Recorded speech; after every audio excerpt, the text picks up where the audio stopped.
Selamat pagi. Warta Lisan Minggu 11 Oktober. Pertama, pengkhotbah GKI Wonosobo dilayani oleh Penatua Obaja Nathanael Lekatompesi. Bakal jemaat dilayani oleh Pendeta Emeritus Daniel Haryono dalam rangka pelayanan sakramen perjamuan kudus. Kedua, jika Tuhan menghendaki dan bila tidak ada surat keberatan sah yang masuk ke majelis jemaat, maka akan dilayankan kebaktian peneguhan dan pemberkatan nikah. Yang pertama, Sabtu 31 Oktober pukul 9.00 di GKI Wonosobo, dilayani oleh Pendeta Emeritus Daniel Haryono antara saudari Alvita Diarti Tinambunan dengan saudara Denny Marta Wardana. Yang kedua, Sabtu 31 Oktober pukul 10.00 di GKI Soka, Jalan Merdeka Utara 1 nomor B2A Salatiga oleh Pendeta Sony Kristiantoro antara saudara Widi Kurniawan Hadrianto dengan saudari Dian Nugraini. Mohon dukungan doa anggota jemaat dan simpatisan.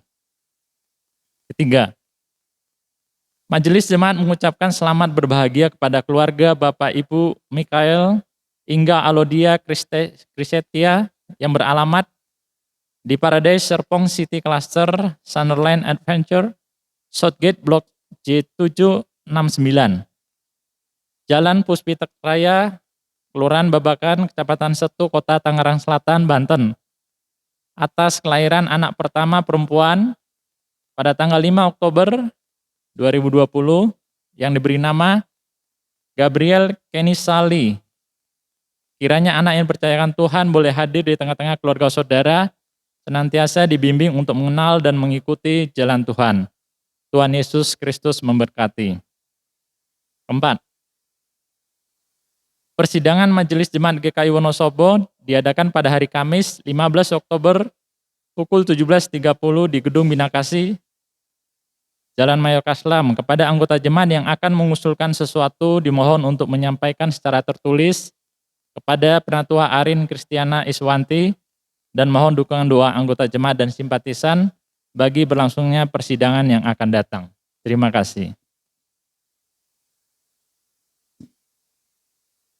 Saudara-saudara yang dikasihi Tuhan, kami mengundang saudara-saudara untuk bangkit berdiri dan berhimpun menghadap Tuhan memasuki ibadah minggu ini dengan menyanyikan NKB 133 bait 1 dan 3.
Dalam Yesus Kristus, mari kita membuka kebaktian kita pada hari ini dengan penghayatan bahwa kebaktian ini berlangsung dalam nama Allah Bapa, Putra, dan Roh Kudus.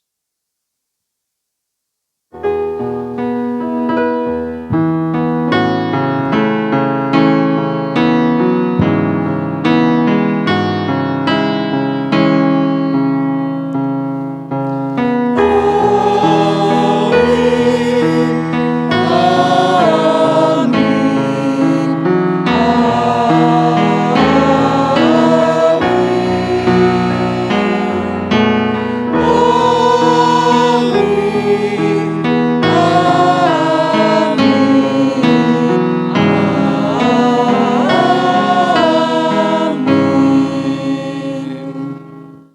Kasih karunia dan damai sejahtera dari Allah Bapa kita dan dari Tuhan kita Yesus Kristus menyertai saudara sekalian.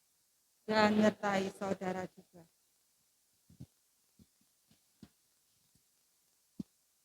Ketika manusia tidak mendengarkan Tuhan, maka penderitaan menanti. Demikianlah kita membaca kisah penderitaan pertama manusia yang berawal dari manusia yang lebih mendengarkan suara ular daripada suara Tuhan. Seperti yang terdapat di dalam Kejadian 3 ayat 1 sampai 6 yang berbunyi demikian. Adapun ular ialah yang paling cerdik dari segala binatang di darat yang dijadikan oleh Tuhan Allah. Ular itu berkata kepada perempuan itu, tentulah Allah berfirman, semua pohon dalam tanaman ini jangan kamu makan buahnya, bukan?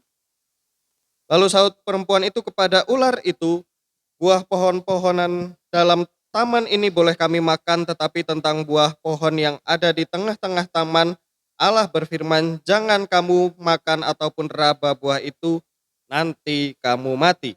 Tetapi ular itu berkata kepada perempuan itu, sekali-kali kamu tidak akan mati. Tetapi Allah mengetahui bahwa pada waktu kamu memakannya, matamu akan terbuka dan kamu akan menjadi seperti Allah, tahu tentang yang baik dan yang jahat. Perempuan itu melihat bahwa buah pohon itu baik untuk dimakan dan sedap kelihatannya. Lagi pula pohon itu menarik hati karena memberi pengertian. Lalu ia mengambil dari buahnya dan dimakannya dan diberikannya juga kepada suaminya yang bersama-sama dengan dia. Dan suaminya pun memakannya. Saudara-saudara yang terkasih dalam Yesus Kristus, mari kita datang kepada Tuhan dengan kerendahan hati untuk mengakui setiap dosa kita. Kita berdoa. Dengan kerendahan hati kami datang kepadamu ya Tuhan, untuk mengakui setiap dosa-dosa kami di hadapan-Mu. Ampuni kami ya Tuhan apabila selama ini kami masih kurang mendengarkan suara-Mu. Kami tidak taat ya Tuhan. Seringkali kami mementingkan diri kami sendiri. Ampuni kami juga Tuhan sebagai gereja, apabila kami masih tidak mendengarkan suara dari Engkau. Kami lebih mementingkan ego kami sendiri. Kami lebih mementingkan diri kami sendiri. Dan kami tidak menyadari bahwa kami harus berdampak. Tidak hanya di dalam tapi juga keluar ya Tuhan.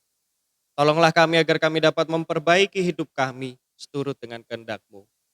Ampuni kami ya Tuhan. Di dalam nama Yesus Kristus kami berdoa. Amin.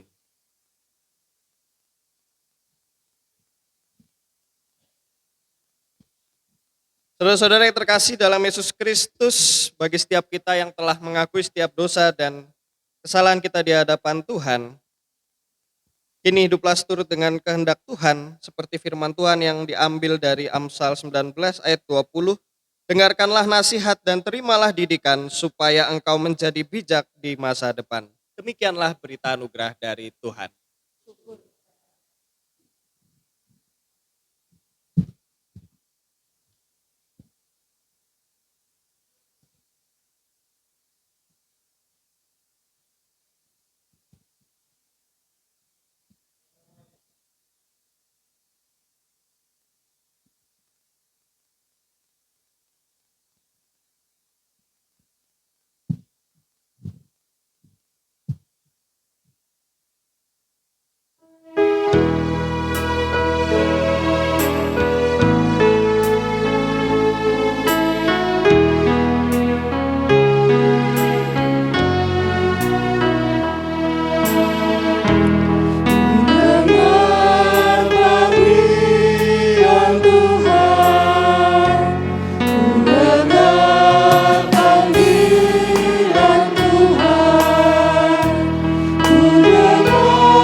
jalanku mendaki, kan ku ikut Dia selamanya.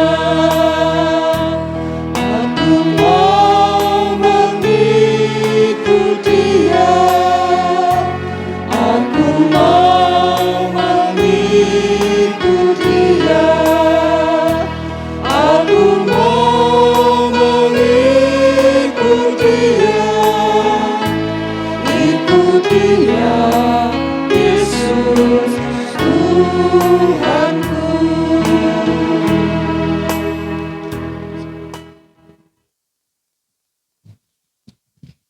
Sebelum kita mulai mendengar dan merenungkan firman Tuhan, mari kita memohon pertolongan dari Tuhan. Kita berdoa.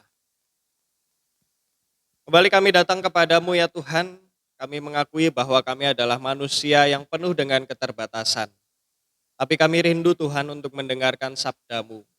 Biarlah Roh Kudus-Mu yang bekerja atas kami, supaya kami dapat mengerti apa yang Engkau sampaikan kepada kami. Tolonglah kami ya Tuhan. Di dalam nama Yesus Kristus kami berdoa. Amin.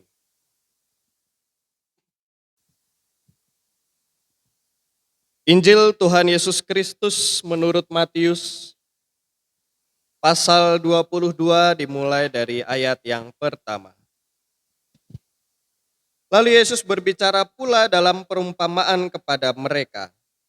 Hal kerajaan sorga seumpama seorang raja yang mengadakan perjamuan kawin untuk anaknya.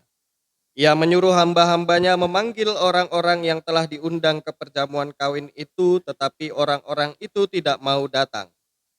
Ia menyuruh pula hamba-hamba lain, pesannya, katakanlah kepada orang-orang yang diundang itu, sesungguhnya hidangan telah kusediakan, lembu-lembu jantan dan ternak piaraanku telah disembelih. Semuanya telah tersedia, datanglah ke perjamuan kawin ini. Tetapi orang-orang yang diundang itu tidak mengindahkannya. Ada yang pergi ke ladangnya, ada yang pergi mengurus usahanya. Dan yang lain menangkap hamba-hambanya itu, menyiksanya dan membunuhnya. Maka murkalah raja itu lalu menyuruh pasukannya ke sana untuk membinasakan pembunuh-pembunuh itu dan membakar kota mereka. Sesudah itu ia berkata kepada hamba-hambanya, perjamuan kawin telah tersedia, tetapi orang-orang yang diundang tidak layak untuk itu. Sebab itu pergilah ke persimpangan-persimpangan jalan dan undanglah setiap orang yang kamu jumpai di sana ke perjamuan kawin itu. Maka pergilah hamba-hamba itu dan mereka mengumpulkan semua orang yang dijumpainya di jalan-jalan, orang-orang jahat dan orang-orang baik, sehingga penuhlah ruangan perjamuan kawin itu dengan tamu. Ketika raja itu masuk untuk bertemu dengan tamu-tamu itu, ia melihat seorang yang tidak berpakaian pesta. Ia berkata kepadanya, "Hai saudara, bagaimana engkau masuk kemari dengan tidak mengenakan pakaian pesta?" Tetapi orang itu diam saja. Lalu kata raja itu kepada hamba-hambanya, "Ikatlah kaki dan tangannya dan campakkanlah orang itu ke dalam kegelapan yang paling gelap. Di sanalah akan terdapat ratap dan kertak gigi. Sebab banyak yang dipanggil, tapi sedikit yang dipilih." Saudara-saudara, demikian jauh pembacaan firman Tuhan. Kita yang berbahagia ialah kita yang mendengarkan firman Tuhan, tapi tidak hanya mendengar, tapi juga menghidupinya. Haleluya.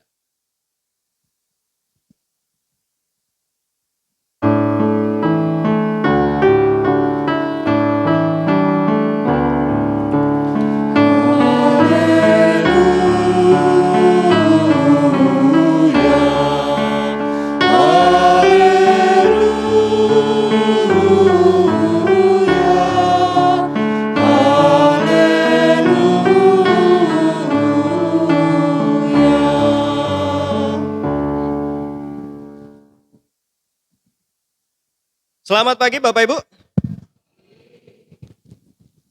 Kurang semangat. Sekali lagi, selamat pagi Bapak Ibu. Coba, mana senyumnya? Senyum malah guyu. Nah, Untuk datang kepada Tuhan kita harus semangat. Tema kita hari ini adalah mendengarkan Tuhan. Apa yang ingin Tuhan sampaikan di dalam Matius 12, Matius 22 ayat 1 sampai 14. Kita melihat bahwa perumpamaan ini disampaikan Tuhan di dalam kondisi yang tidak begitu baik sebenarnya. Banyak orang yang pada saat itu ingin sekali mencari-cari kesalahan dari Yesus. Tapi ternyata Yesus ini adalah pribadi yang sangat cerdik dan pribadi yang sangat bijak. Dia menyentil orang lewat perumpamaan. Tapi justru melalui perumpamaan ini banyak orang yang tersadarkan. Dan perumpamaan ini sangat relevan hingga sampai saat ini. Nah, kalau kita melihat, Yesus menyampaikan perumpamaan tentang perjamuan kawin. Perjamuan adalah sesuatu yang pada saat itu dipandang sebagai sesuatu yang sakral, penting sekali, dan undangannya sangat berharga. Sampai saat ini juga begitu ya Bapak Ibu. Kalau ada orang menikah itu kan sesuatu yang sangat dinanti-nantikan, sesuatu yang sangat penting untuk kehidupan seseorang. Dan tentu yang akan menikah ini baik dari pasangannya dan keluarga mengharapkan undangan yang diundang itu datang. Untuk ikut bersama-sama merasakan kebahagiaan. Dan di sini ada orang-orang yang diundang oleh sang raja. Tapi coba kita lihat. Sang raja sudah mempersiapkan semuanya, bahkan hidangan yang paling enak, yang paling istimewa. Tapi orang-orang yang mendapat undangan justru tidak menghargai. Mereka tidak menghargai dengan melakukan apa? Mereka nggak datang. Ada yang ke ladangnya, ada yang ngelanjutin usahanya, ada yang malah suruhan-suruhan raja ini dibunuh. Tidak ada penghargaan. Tapi ketika sang raja mengundang orang lain yang tadinya tidak diundang, yaitu orang-orang di persimpangan jalan, orang jahat, orang baik, semua diundang sama dia. Raja ini juga marah juga ketika ada seseorang yang datang tanpa persiapan. Kalau kita ke pesta, gak mungkin kita masih pakai daster toh Bapak Ibu. Ada yang kesini yang kalau ke nikahan pakainya daster? Ada? Gak mungkin. Kita ke nikahan kan pasti pakaiannya yang wow sekali. Kalau yang ibu-ibu mungkin kondenya udah berapa senti itu. Rambutnya udah mekar sekali. Pasti kita mempersiapkan diri sebaik mungkin untuk datang ke sebuah pesta. Nah, Bapak Ibu Saudara yang terkasih dalam Yesus Kristus, kalau kita melihat di sini sebenarnya apa yang ingin Tuhan sampaikan. Pertama, Tuhan mengirimkan undangan. Begitu juga dengan kita.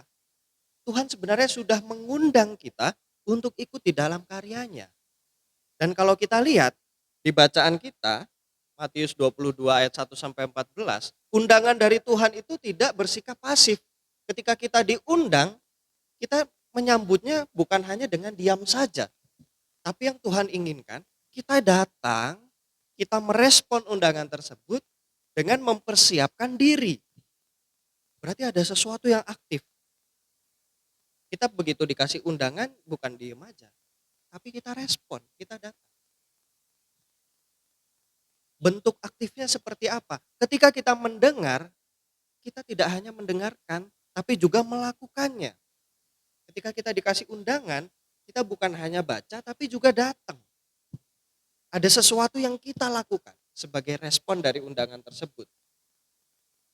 Nah, di sini Tuhan ingin menyampaikan bahwa Tuhan mengundang kita di dalam karyanya. Dan ikut di dalam karya Tuhan itu berarti kita harus mempersiapkan diri. Selain mempersiapkan diri, kita harus sungguh-sungguh. Kita harus memberi diri seutuhnya untuk menyambut panggilan Tuhan. Memberi diri seutuhnya. Sebenarnya juga terdapat di dalam Matius 22 ini. Ketika raja memberi undangan, maka semuanya kita tinggalkan. Yang tadinya kerja, yang tadinya di ladang, yang tadinya membuka usaha, tinggalkan dulu untuk datang ke pestanya raja. Begitu juga dengan kita, ayo kita persiapkan diri untuk datang ke pestanya Tuhan. Lalu di sini kita juga bisa melihat bahwa mendengarkan itu ternyata bukan hal yang mudah. Benar nggak Bapak Ibu? Mendengarkan itu mudah atau susah? Susah. Coba Bapak Ibu di sini ada yang tipe-tipenya itu memang pendengar, tapi ada tipenya yang pembicara. Kalau tipenya pembicara suruh dengerin orang pasti nggak akan betah.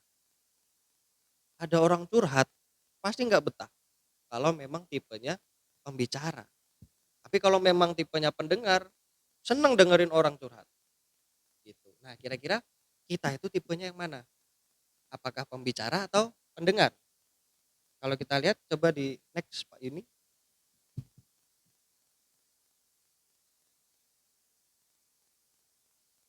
Nah, kenapa kita sangat sulit untuk mendengarkan Tuhan?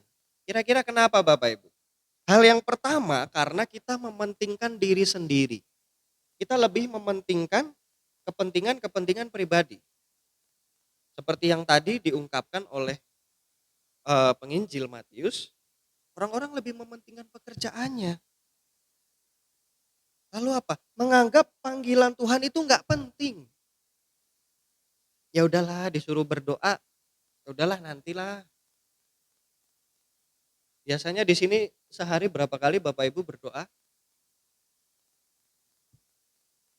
3 kali? 5 kali? 5 kali. 5 kali itu standar biasanya. Bangun tidur, makan pagi, makan siang, makan malam, mau tidur 5 kali. Tapi coba kalau misalnya seharian udah kerja capek banget. Yang tadinya niat mau berdoa, aku mau berdoa. Begitu ketemu yang namanya bantal dan kasur, apalagi sekarang cuacanya seperti ini, begitu nempel, bablas angin. Betul? Yang tadinya mau berdoa, wah iya pagi-pagi baru ingat, aku lupa berdoa. Gitu kan? Atau ada yang mau tidur berdoa, tapi aminnya besok pagi. Ada? Yang seperti itu?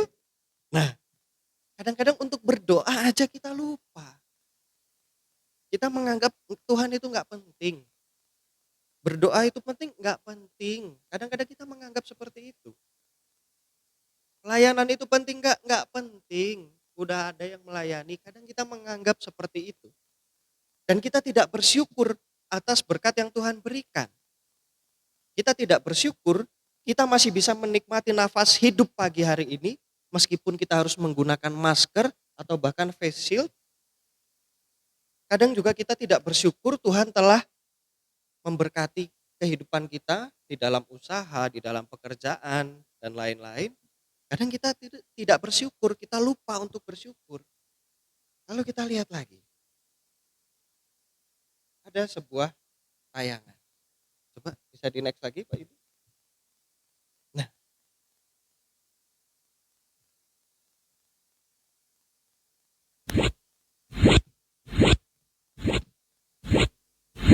ini yang sering terjadi di dalam hidup kita. Kadang kita terlalu larut dalam pekerjaan, dalam kesibukan, dalam kepentingan diri sendiri. Coba lihat, pekerjaan kita urusin begitu sungguh-sungguh sekali. Ketika Tuhan memanggil, kita jawab, aku terlalu sibuk Tuhan. Ketika gereja membutuhkan pelayan, selalu aja ada alasan, pekerjaanku sibuk. Bahkan kita bilang, Tuhan tolong dengerin dong, aku ini sibuk. Padahal lihat, Tuhan itu telah menyediakan sesuatu yang baik di depan nanti. Tapi kita terlalu sibuk tidak mau mendengar. Padahal Tuhan telah menyediakan sesuatu yang luar biasa di depan nanti ketika kita mau mendengarkan Tuhan. Nah, itulah yang sering terjadi di dalam kehidupan kita. Benar nggak Bapak Ibu? Benar. Realitanya seperti apa? Selalu ada alasan untuk tidak melayani. Benar? Diminta, Pak, Bu, tolong jadi PNJ yuk, nyanyi. Aduh, aku nggak bisa nyanyi. Tugas yuk, kita jadi pelayan di dalam kebaktian. Waduh, tokoku jam 7 harus buka. Di hari-hari lain, persekutuan yuk, PA yuk. Waduh, aku capek seharian kerja. Ada aja alasan untuk tidak ikut terlibat di dalam pelayanan, bahkan di dalam persekutuan-persekutuan gerejawi. Kenyataannya memang seperti ini dan ini adalah hal yang wajar. Karena apa? Karena kita adalah manusia. Lalu apa? Kita lupa akan anugerah Tuhan. Tuhan begitu banyak memberi kepada kita, tapi apa yang kita berikan kepada Tuhan? Kita selalu merasa tidak ada waktu. Bapak Ibu, mungkin kita pernah berpikir kayaknya 1 hari 24 jam itu kurang. Kerja dari pagi sampai sore. Terus waktu untuk kumpul keluarga. Bahkan di rumah kadang-kadang kita masih kerja lagi. Ketika waktunya berkumpul dengan keluarga kita masih sibuk aja. Istirahat aja kadang-kadang kurang. Mungkin kadang kita merasa ini 24 jam kurang. Sampai-sampai gak ada waktu untuk melayani. Untuk ikut terlibat dalam karya Tuhan. Kita gak mau ikut terlibat dalam karya Tuhan. Padahal Tuhan sudah begitu banyak berkarya di dalam kehidupan kita. Itu yang sering terjadi. Terus gimana caranya? Tanamkanlah di dalam diri kita sikap mau belajar. Mau belajar apa? Mendengar, menerima rencana Tuhan. Menghargai waktu. Memberi diri seutuhnya. Dan belajarlah rendah hati. Coba kita belajar mendengar Tuhan. Apa sih yang Tuhan inginkan di dalam kehidupan kita? Mungkin suara Tuhan itu disampaikan melalui orang-orang di sekitar kita. Melalui gereja misalnya.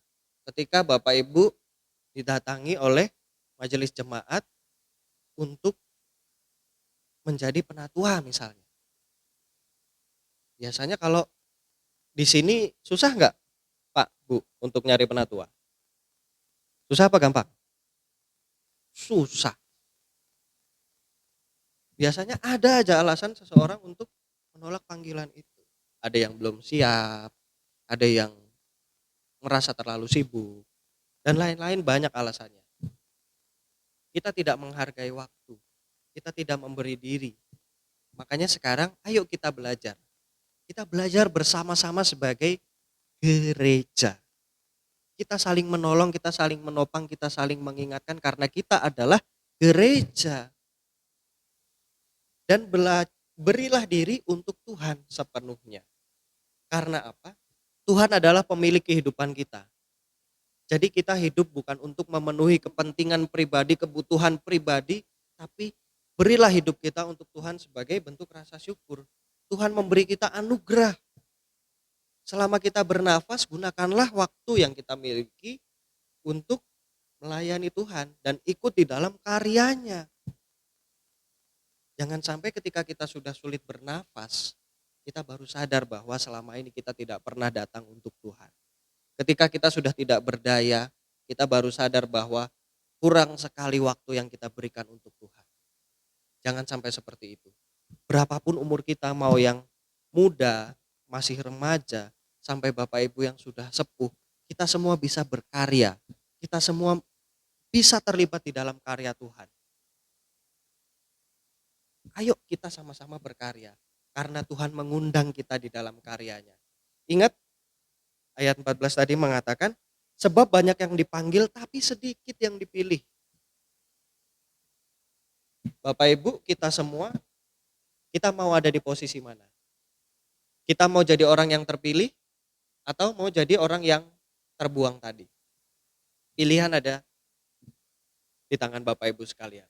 Mau jadi orang yang dipilih dengan menanggapi undangan dari Tuhan atau mau menjadi orang yang terbuang?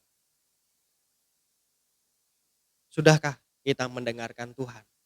Sudahkah kita mau ikut terlibat di dalam karyanya? Hal ini menjadi perenungan kita bersama untuk kita renungkan, dan tidak hanya kita renungkan tapi juga kita wujudkan di dalam kehidupan kita sehari-hari. Setelah kita keluar dari gereja ini, ayo wujudkan karya itu. Ayo respon undangan dari Tuhan. Kiranya Tuhan menolong kita untuk boleh mendengarkan suaranya. Amin.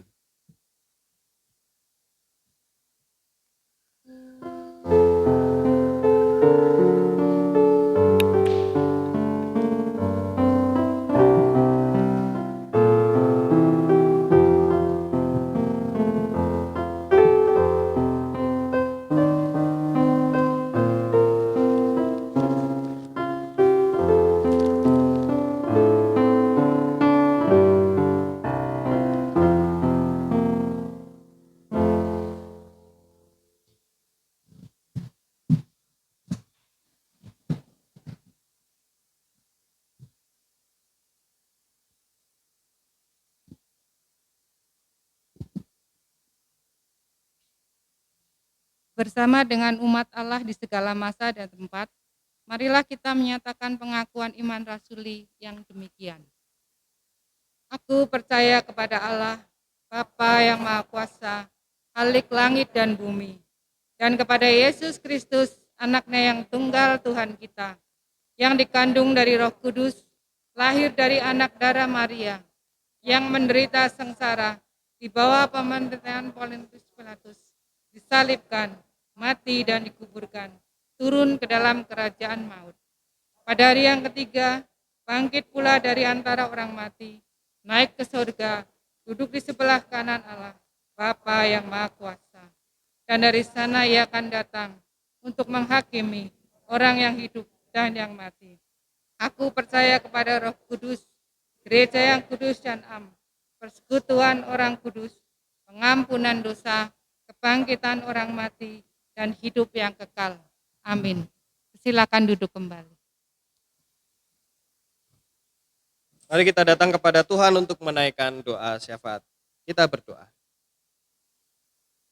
Terima kasih ya Tuhan untuk firman yang telah Engkau sampaikan, dan biarlah Engkau juga mengingatkan kami Tuhan untuk dapat mendengar panggilan dari Engkau. Ingatkan kami Tuhan untuk datang kepadamu dengan penuh kerendahan hati untuk merespon setiap undangan dari Engkau. Tolonglah kami Tuhan, mampukan kami untuk terlibat di dalam karya-Mu. Terima kasih untuk setiap anugerah yang telah Engkau berikan kepada kami. Saat ini Tuhan, kami berdoa untuk bangsa kami, bangsa Indonesia, yang sampai saat ini masih berjuang melawan pandemi. Tuhan, Kau berkati setiap orang yang terlibat di dalam pelayanan untuk orang-orang yang terkena COVID-19. Kau berkati tenaga medis, Engkau berkati petugas keamanan, begitu juga dengan setiap orang yang terlibat di dalamnya. Kami juga berdoa Tuhan untuk bangsa kami yang saat ini tengah dilanda oleh kekacauan, oleh keributan. Kiranya Engkau boleh menjaga bangsa kami ini Tuhan. Engkau boleh memberkati setiap petugas keamanan. Engkau berkati setiap orang yang menjaga keamanan negeri ini. Engkau juga berkati Tuhan setiap orang yang mungkin tidak suka dengan apa yang dikeluarkan oleh pemerintah saat ini. Engkau juga berkati setiap orang yang melayani bagi bangsa ini. Tuhan, kami juga berdoa untuk setiap orang yang saat ini tengah dalam kondisi sakit. Kiranya Engkau boleh memberkati mereka, Engkau boleh memberikan kesembuhan. Kami berdoa juga Tuhan untuk setiap orang yang saat ini tengah merindukan kedamaian di dalam keluarganya, tengah merindukan kehangatan di dalam hubungan antara anggota keluarga. Kiranya Engkau juga boleh memberkati mereka ya Tuhan. Kami berdoa untuk setiap orang yang melayani di gereja-Mu ini. Biarlah semakin banyak orang yang terketuk hatinya untuk mau ikut terlibat melayani. Begitu juga dengan pelayan-pelayan-Mu di dalam gereja ini. Biarlah mereka dapat memiliki hati yang tulus, tidak mementingkan kepentingan pribadi, tidak hanya sekedar mencari nama, tapi biarlah kami boleh melayani-Mu karena kami bersyukur atas anugerah dari Engkau. Kami juga berdoa Tuhan untuk pencalonan penatua untuk tahun pelayanan 2021 sampai 2023. Biarlah proses pencalonan penatua ini boleh berlangsung dengan baik, boleh seturut dengan kehendak Engkau, dan setiap orang yang dipilih oleh-Mu ya Tuhan untuk menjadi penatua bisa benar-benar melayani-Mu, mau bekerja, mau bertindak, dan mau membuat gereja ini bertumbuh. Kami juga berdoa untuk persiapan peneguhan dan pemberkatan nikah dari Saudari Elvita Diarti Tinambunan dan Saudara Deni Martawardana. Kami juga berdoa untuk persiapan peneguhan dan pemberkatan nikah bagi Saudara Widi dan Saudari Dian. Kiranya Engkau boleh memberkati keluarga, begitu juga dengan pasangan yang akan menikah. Biarlah apa yang terjadi seturut dengan kehendak-Mu dan kebahagiaan boleh dirasakan. Terima kasih Tuhan, masih banyak yang tidak dapat kami ungkapkan, tapi kami yakin Engkau tahu Tuhan isi hati kami. Kami serahkan seluruh kehidupan kami ke dalam tangan-Mu, di dalam nama Tuhan kami, Yesus Kristus kami berdoa. Amin.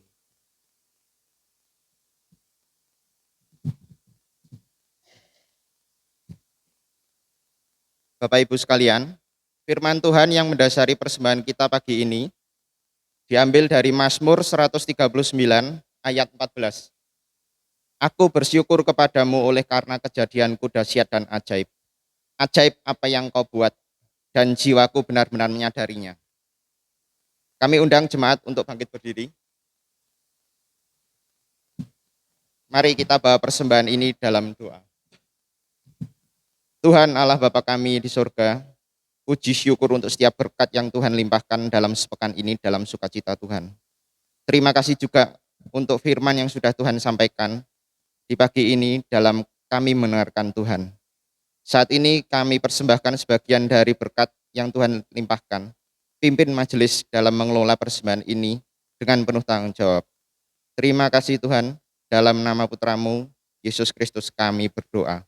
Amin.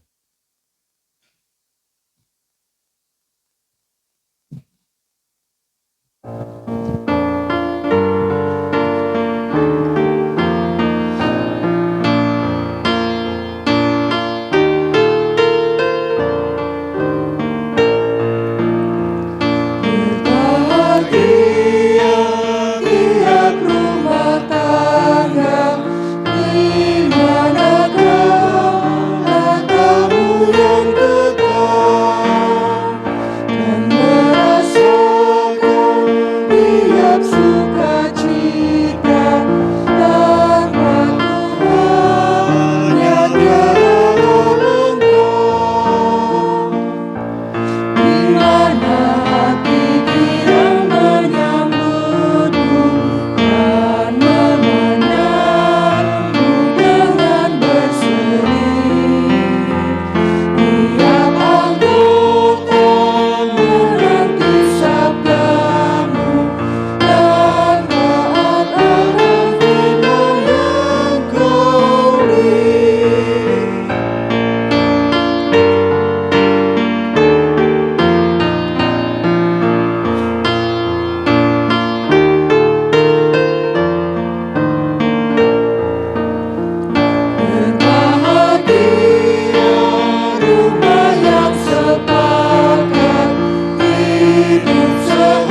Saudara-saudara yang terkasih dalam Yesus Kristus, kebaktian kita hari ini telah selesai, tapi tugas kita baru akan dimulai ketika kita keluar dari gereja ini. Apa tugas kita? Untuk mendengar Tuhan dan merespon panggilannya. Filipi 4 ayat 9 berkata, dan apa yang telah kamu pelajari, dan apa yang telah kamu terima, dan apa yang telah kamu dengar, dan apa yang telah kamu lihat padaku, lakukanlah itu. Maka Allah sumber damai sejahtera akan menyertai kamu. Saudara-saudara sekalian, karena itu pergilah di dalam damai sejahtera dan bekerja untuk Tuhan dengan sukacita. Dan kini arahkanlah hatimu kepada Tuhan. Jadilah saksi Kristus. Terpujilah Tuhan. Kini mari kita menerima berkat dari Tuhan. Kiranya Allah sang sumber pengharapan memenuhi kita dengan segala sukacita dan damai sejahtera dan dalam iman kita, supaya oleh kekuatan Roh Kudus kita berlimpah-limpah dalam pengharapan.